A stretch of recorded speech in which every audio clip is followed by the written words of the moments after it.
key to moving forward for our species, I believe, is to come together and move as a unit, as a metallic bond.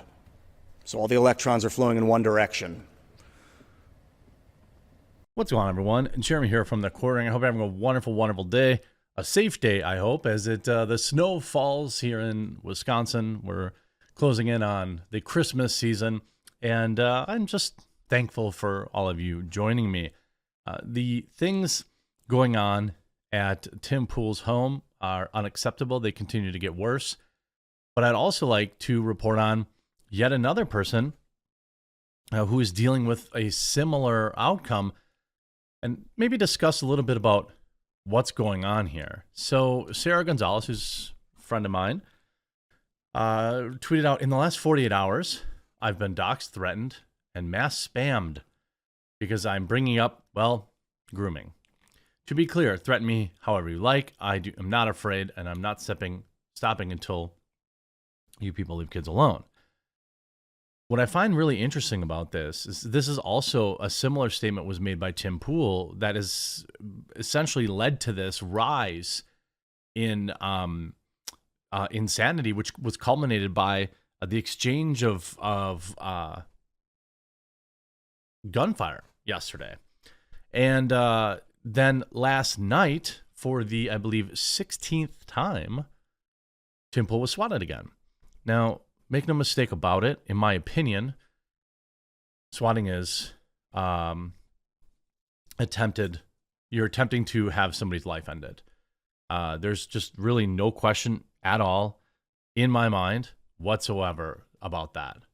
As somebody who's, it's happened to about, half dozen times myself, it is a situation that is ripe for terrible things to happen. If you're like me and you have big dogs, obviously you're putting their lives at risk.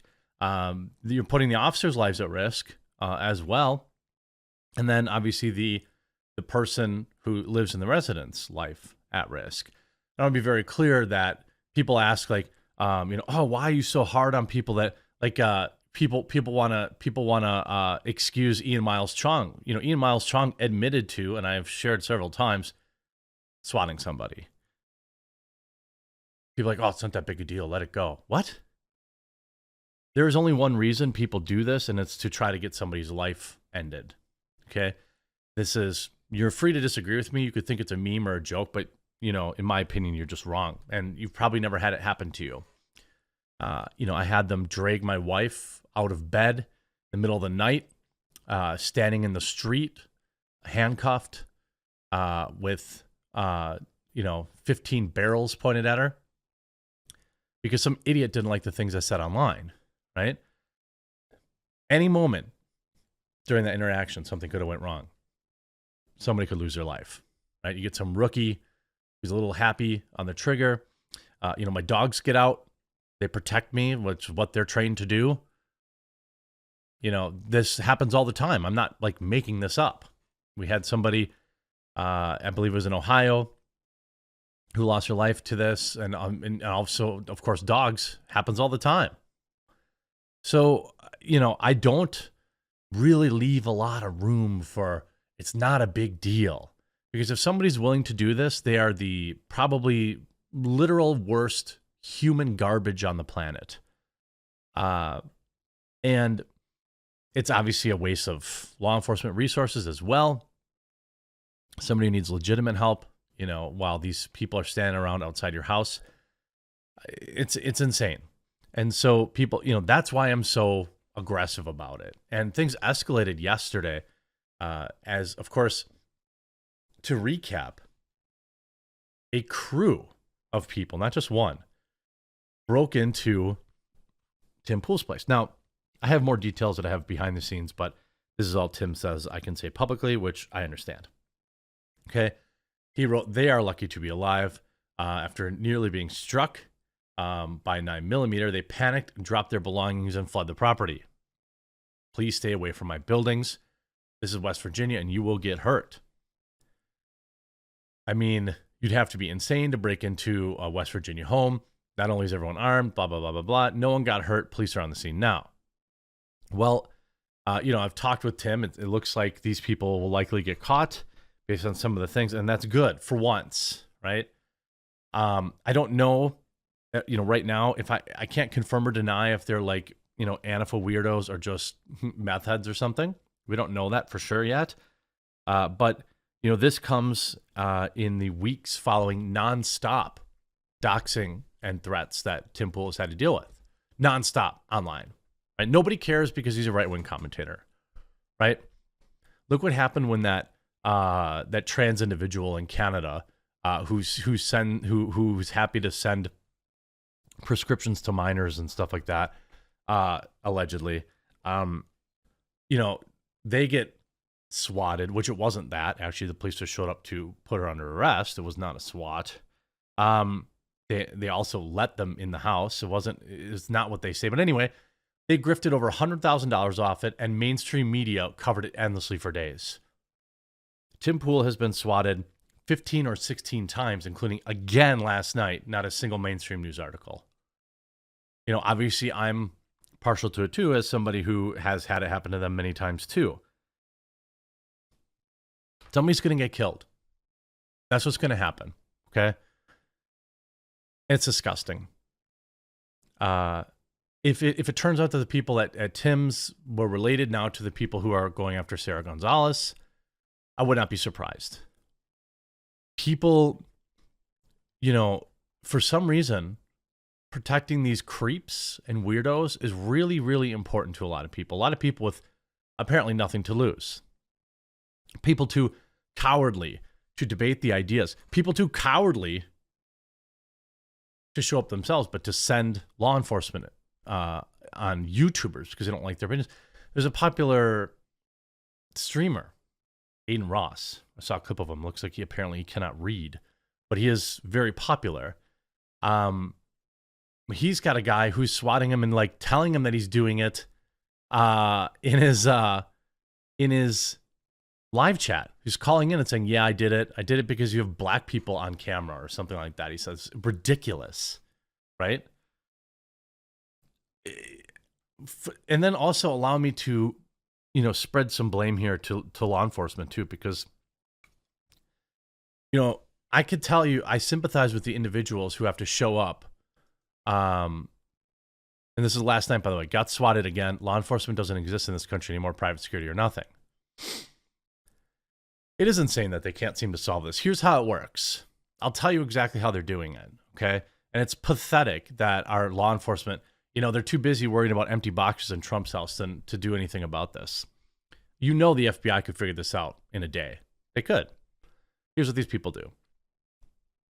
They use a VPN, and then they use a text cell service like Text Now or whatever, one of these services that are located outside of the United States, to send an automated telephone call or text message to law enforcement or the power company. They'll say there's a gas leak, anything to get emergency services to show up at your house, really.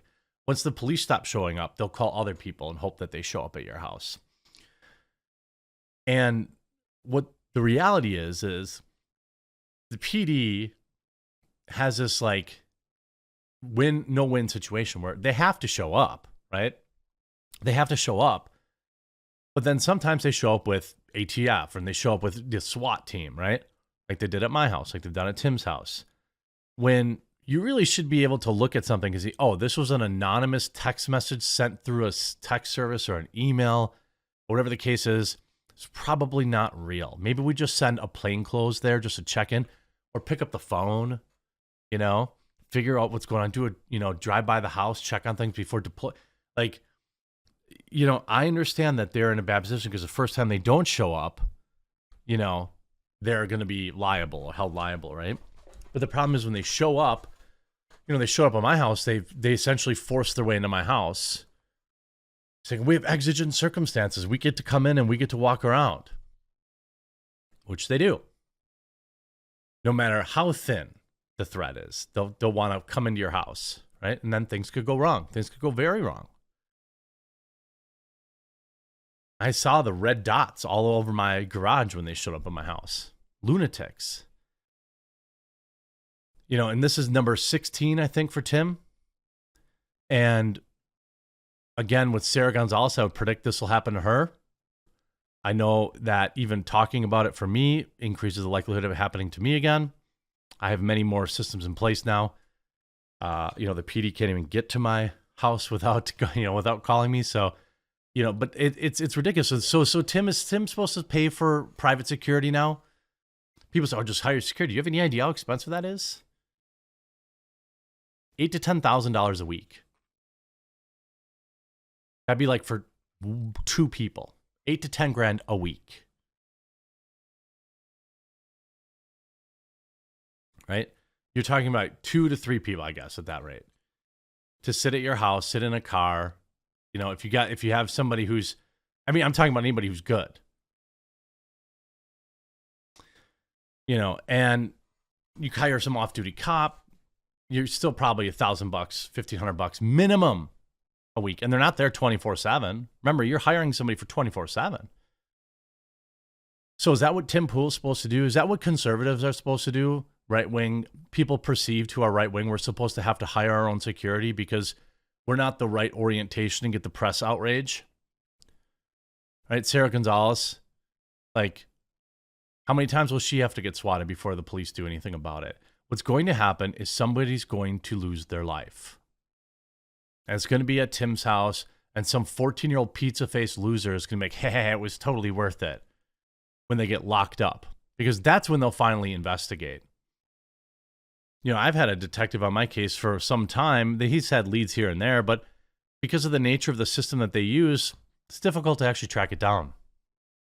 So they show up, and they keep showing up. Now they just call me. It's whatever, But I had to have a lawyer contact them and threaten to file civil rights violations, things like that. Is that what we have to do now? If you're going to have any kind of opinions perceived as conservative? I worry for Tim and I worry for his staff, because now you have people who, breaking into your property and exchanging, weapon fire. It's a scary time. Be safe out there, Beanie Boy, and be happy that you can have some private security, but not everyone can afford that. Our law enforcement absolutely needs to do better at finding and arresting these people, because you start locking these people up for the crime that they are actually committing, attempting an attempt on someone's life. You put 2-3 more of these little pizza-faced losers in prison, okay? It'll stop. It'll stop. You start catching them, it will stop. It's that easy. But they're worried about other things. Hope you enjoyed this video. If you did, please make sure you leave a like on it. If you're new to the channel and you made it this far, please do subscribe. We'll talk to you again real soon.